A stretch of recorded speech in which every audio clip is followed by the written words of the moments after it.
preciosa mañana. Deseo que la bendición de Dios repose sobre su vida, sobre su casa y sobre los suyos. Nos disponemos a estudiar la palabra de Dios y espero que el Espíritu Santo la acomode en su corazón y sea esa palabra que sea una semilla que dé fruto a 30, 60 y a 100 por uno. Oremos por la palabra de Dios. Padre, te damos gracias por este día, por tu misericordia que son nuevas cada mañana. Te pedimos por tu palabra, no que la bendiga porque ella es bendita, sino que cumple el efecto por el cual es enviada. Que salgamos transformados por el poder de tu palabra en nuestro ser interior y no seamos tan solamente oidores, sino hacedores de ella. En el nombre de Jesús bendice a cada hijo tuyo y a cada persona que le escuche, Señor. Y te damos la gloria y la honra. Amén y amén. Te invito a estar buscando la palabra de Dios en Marcos capítulo 2, versículo del 5 al 12. Marcos capítulo 2, versículo del 5 al 12. Vamos a compartir este pasaje reconocido por todos los cristianos cuando Jesús sana a un paralítico. Marcos 2, del versículo 5 al versículo 12. Lo leemos con toda reverencia. Al ver Jesús la fe de ellos, dijo el paralítico: Hijo, tus pecados te son perdonados. Estaba allí sentados los escribas, los cuales cavilaban en sus corazones. ¿Por qué habla este así? Blasfemias dice: ¿quién puede perdonar pecados sino solo Dios? Y conociendo luego en su espíritu que cavilaban de esta manera, de sí mismo les dijo: ¿por qué caviláis en vuestros corazones? ¿Qué es más fácil decir al paralítico: tus pecados te son perdonados, o decirle: levántate, toma tu lecho y anda? Pues para que sepáis que el Hijo del Hombre tiene potestad en la tierra para perdonar pecados, dijo al paralítico: a ti te digo, levántate, toma tu lecho y vete a tu casa. Entonces él se levantó enseguida y tomando su lecho salió de delante de todos, de manera que todos se asombraron y glorificaron a Dios diciendo: nunca hemos visto tal cosa. Este pasaje es muy conocido por nosotros los cristianos. Y quiero que en esta preciosa mañana podamos ver cómo ese Dios todopoderoso tiene autoridad, tiene soberanía para hacer en nuestras vidas lo que sea conveniente para nosotros en nuestra relación con Él. Y le he titulado este mensaje: cuando Jesús rompe nuestra costumbre religiosa. Vemos, hermano mío, un tiempo donde Jesús estaba rodeado de escribas, muchas veces de saduceos, muchas veces de fariseos, que solo estaban mirando a ver en qué se equivocaban para poder acusarlo. Pero todos sabemos que Jesús, mientras enseñaba y predicaba, Él dijo: yo no he venido a abrogar la ley, sino que he venido a cumplirla, porque en Él se estaba cumpliendo toda la ley. Y solamente Él venía a manifestar a los suyos que Él era un hijo enviado por su Padre para salvar a su pueblo. Pero ellos esperaban un rey, ellos esperaban un Salvador que lo librara no de su corazón, no de sus pecados, sino de la mano de los romanos. Y aquí vemos que el reino de Jesús se manifiesta al corazón para la salvación del pecado. Y vemos que al Jesús decirle a este hombre: hijo, tus pecados te son perdonados, dice que los escribas que estaban en aquel momento dijeron blasfemia, él dice. Y sabe, la blasfemia era allí algo muy peligroso en el pueblo de Israel. Era hablar de nuestro Dios atribuyéndole la gloria al diablo. Y vemos, hermano mío, en el nombre de Jesús, que Jesús sabía lo que ellos pensaban en su corazón, porque ese es el Dios que tú y yo hemos creído, el que pesa los corazones y conoce el pensamiento del hombre, ¿sabe? Y él, al ver la fe de estos 4 hombres, al ver cómo el paralítico había sido llevado en ese momento y al no tener entrada por la puerta, fue allí llevado donde estaba Jesús por el techo, dijo: hijos, tus pecados te son perdonados.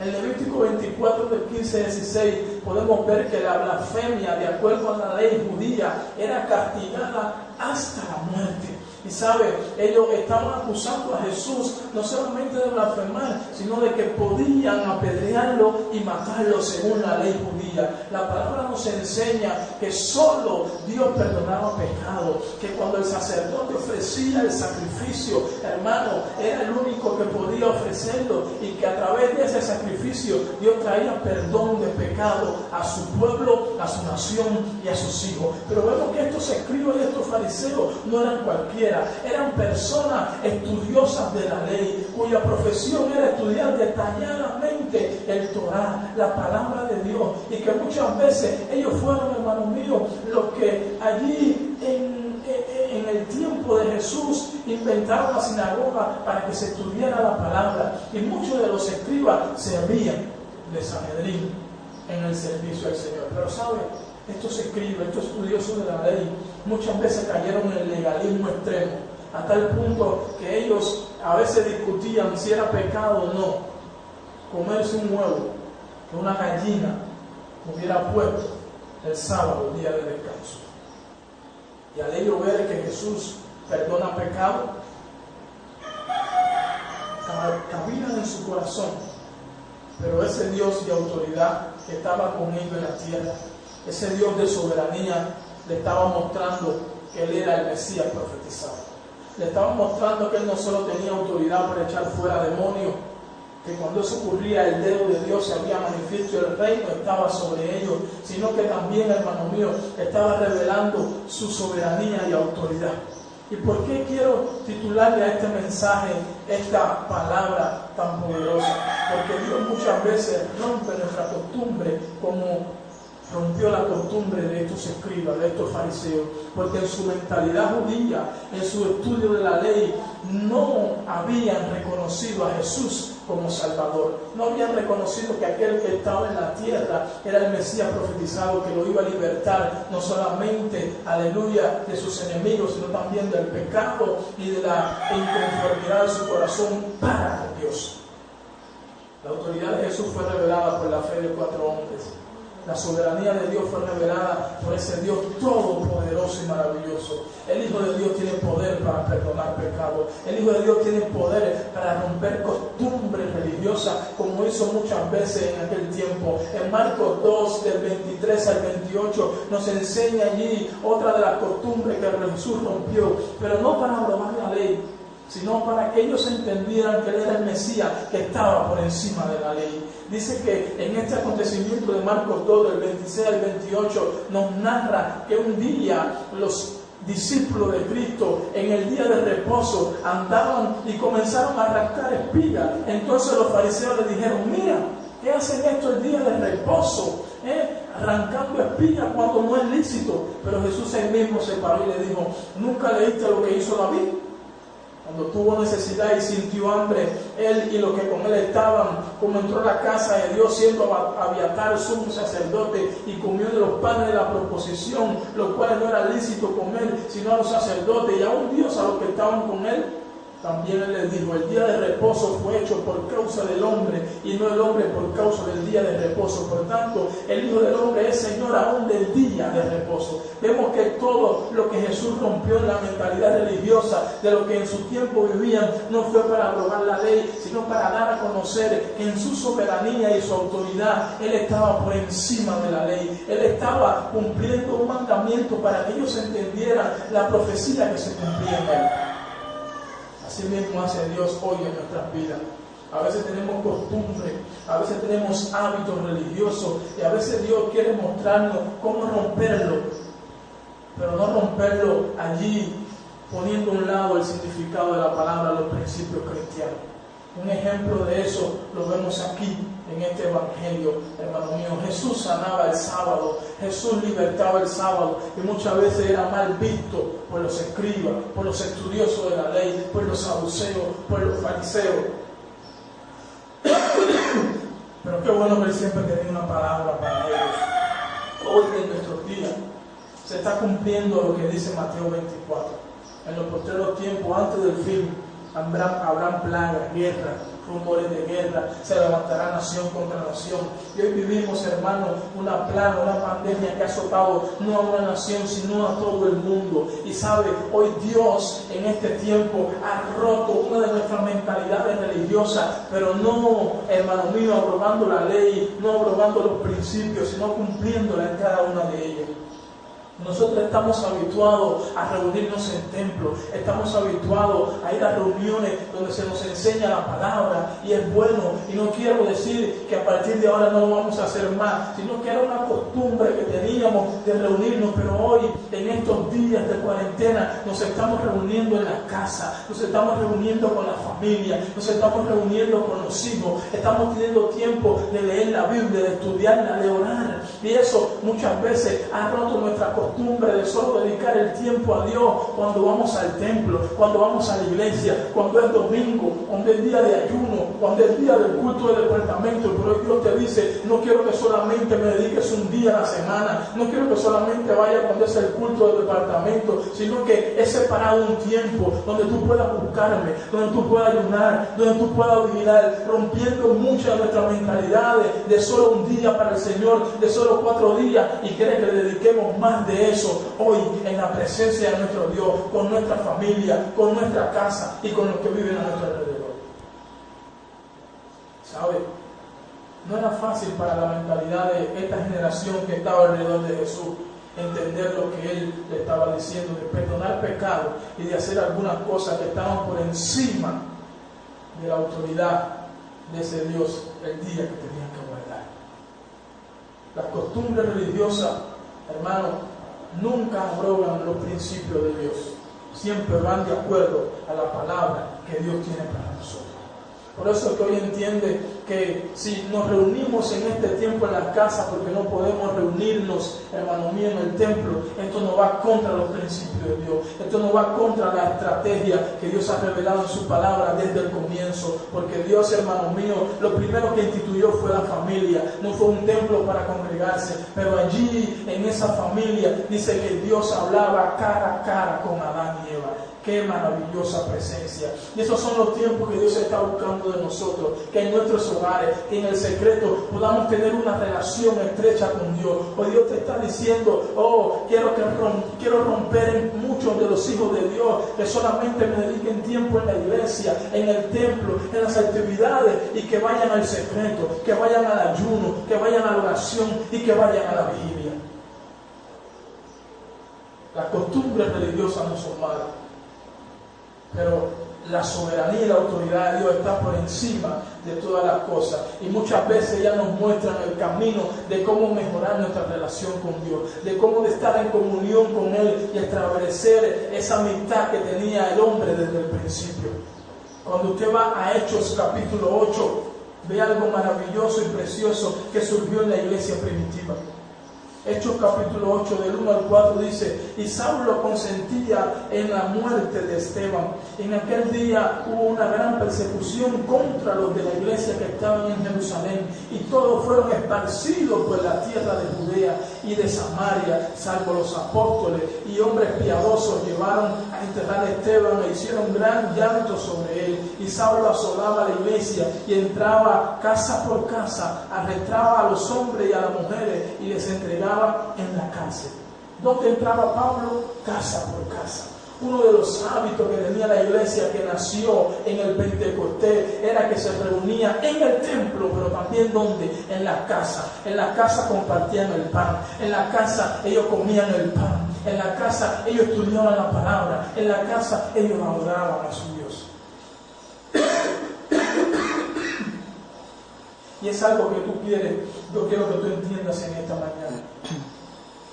En la casa hay bendición de Dios.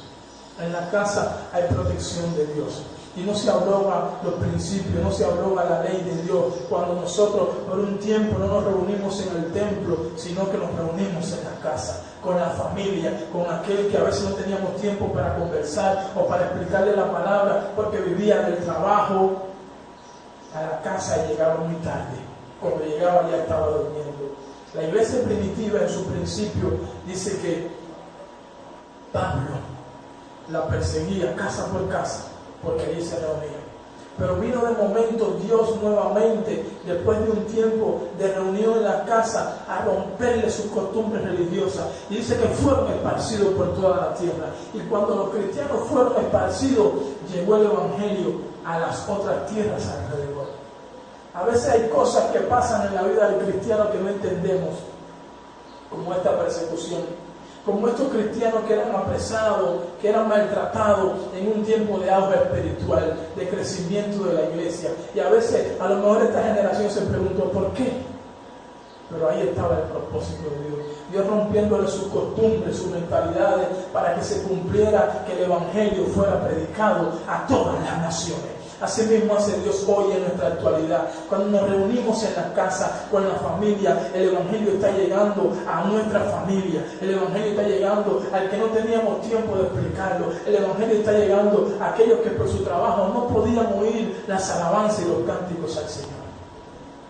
Hermano, las costumbres religiosas del Antiguo Testamento era que ellos se reunieran en el templo a ofrecer sacrificios y a orar.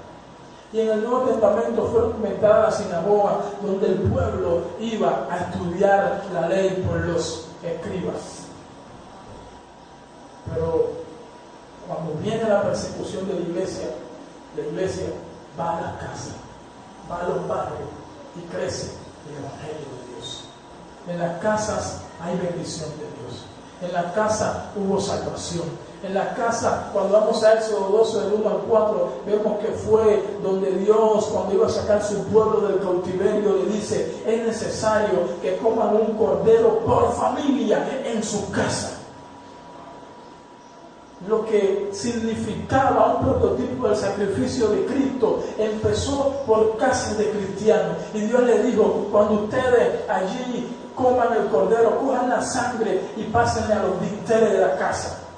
Y el ángel de la muerte seguirá de largo cuando llegue a donde está la sangre del cordero en los dinteles de su casa.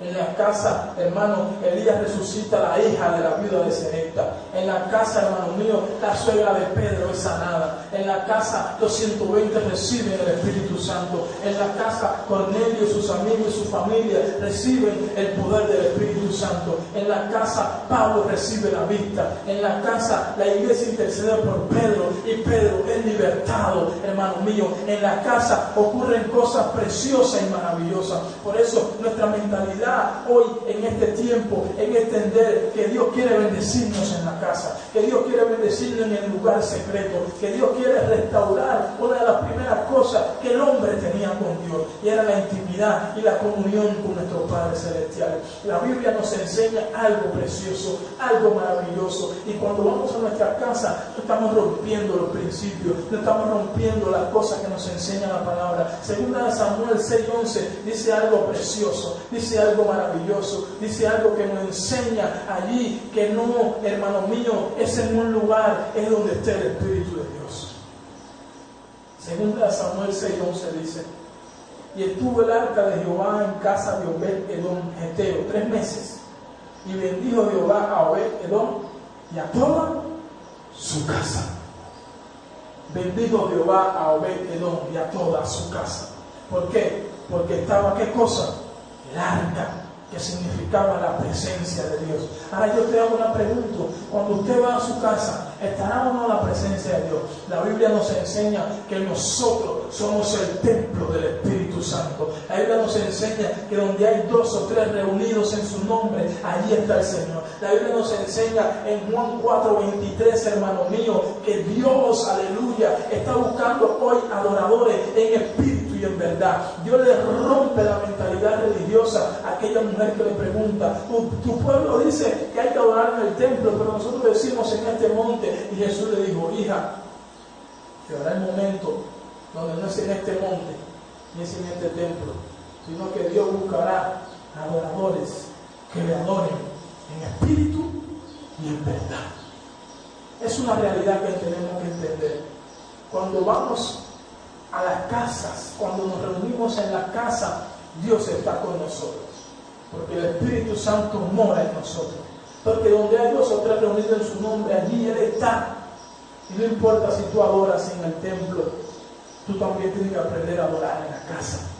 Tú también tienes que aprender a interceder en la casa. Tú también tienes que aprender a ayunar en tu casa. Y es a lo que Dios nos llama en este tiempo. A que Él, aleluya, nos incite a hacer lo que hacíamos en el templo, en la casa. No permita que este tiempo de confinación te lleve solamente a buscar mandado, te lleve solamente a mirar televisión, te lleve solamente a estar con la familia, sino que te lleve a buscar el secreto a Jehová, a predicar la palabra, a interceder, a ayunar, a vigilar, a recibir la promesa, a orar por la enfermedad para que otros sean sanos. ¿Dónde? En la casa. La Biblia nos enseña algo precioso y maravilloso, y Dios lo quiere hoy en nuestra vida para nosotros. Josué, cuando se terminaba su ministerio, dijo: pueblo de Israel, aquí está la ley y la palabra de Dios. Y yo les digo una cosa: hoy, no sé a quién ustedes van a servir, pero mi casa y yo serviremos a Jehová. Hoy quiero que este sea el texto áureo que te pueda llevar en tu corazón. Dios nos ha confinado a estar un tiempo de 2 o 2 meses o 3 meses en nuestras casas, pero allí hay adoración, allí puede haber predicación, allí puede haber intercesión, allí puede haber ayuno, allí puede haber vigilia. Y cuando eso hay en la casa, puede haber salvación, puede haber sanidad, hermanos míos, puede haber liberación, puede haber bautismo en el Espíritu Santo. Tengo el testimonio de que muchas personas no recibieron el bautismo en un culto de avivamiento, en un día de Pentecostés, sino que lo recibieron en el secreto de Jehová, en su casa. Pablo recibió la vista en su casa. Pedro recibió, hermano mío, la revelación de que lo que Dios santificó no lo llame inmundo, orando en una casa en la azotea. La casa también tiene la presencia, y en la casa Dios también la bendice. Por eso quiero que tú puedas entender en esta preciosa mañana que te predico, que Dios quiere que tú lleves su presencia a tu casa. Que los que están contigo puedan recibir la palabra predicada de Dios. Que los que viven contigo puedan, hermano mío, recibir la bendición y la promesa y la misericordia de Dios que los alcanza, porque tú llevas la presencia a su casa. La casa de Obed-Edom, no solo él recibió la bendición, sino él y toda su casa, porque el arca significaba la presencia, y tú eres templo del Espíritu Santo, y contigo va la presencia de ese Dios todopoderoso y todo soberano. Por eso vete hoy con la convicción en tu corazón de que estos tiempos es para que la bendición llegue a tu casa, para que la salvación llegue a tu casa, para que la sanidad llegue a tu casa, para que el bautismo del Espíritu llegue a tu casa, y para que sobre todo un día tú puedas decir: mi casa y yo serviremos a Jehová. Por eso entiende que como Dios rompió la mentalidad religiosa de estos escribas, a decirle: verdaderamente el Hijo del Hombre tiene autoridad para sanar a los enfermos, pero también para decir: tus pecados te son perdonados. Dios tiene autoridad, hermano mío, para tocar los corazones de los reyes y moverlos y decir: nadie se puede congregar, no hagan aglomeraciones, hermano. Pero cuando tú llevas la presencia a tu casa, el principio bíblico que se cumple: hay 2 o 3 reunidos, ahí está el Señor. Tú eres templo del Espíritu Santo. Aprovecha estos días en tu casa. Aprovecha las actividades espirituales que puedes llevar a cabo con tus hijos, con tus hermanos, con tu familia, para que la bendición llegue, para que la palabra llegue, para que la protección llegue. Dios quiere bendecir tu familia, Dios quiere bendecir tu casa, Dios quiere bendecir tus hijos, Dios quiere bendecir tus hermanos. Hermano, que tú entiendas que hoy Dios nos abre la mente para que entendamos que no es en Samaria, que no es en el templo, que no es donde hay piano, no es donde hay batería, no es donde hay músicos, que es donde hay adoradores que le adoren en espíritu y en verdad. Separa tiempo para adorar, separa tiempo para buscar a Dios, separa tiempo para ayunar, separa tiempo para que la presencia se manifieste en tu casa y haya sanidad, haya milagro y haya señales. Dios quiere que tú recibas los beneficios de que la presencia de Dios esté en tu casa. Acompáñame a orar en esta preciosa mañana, en el nombre de Jesús. Amén.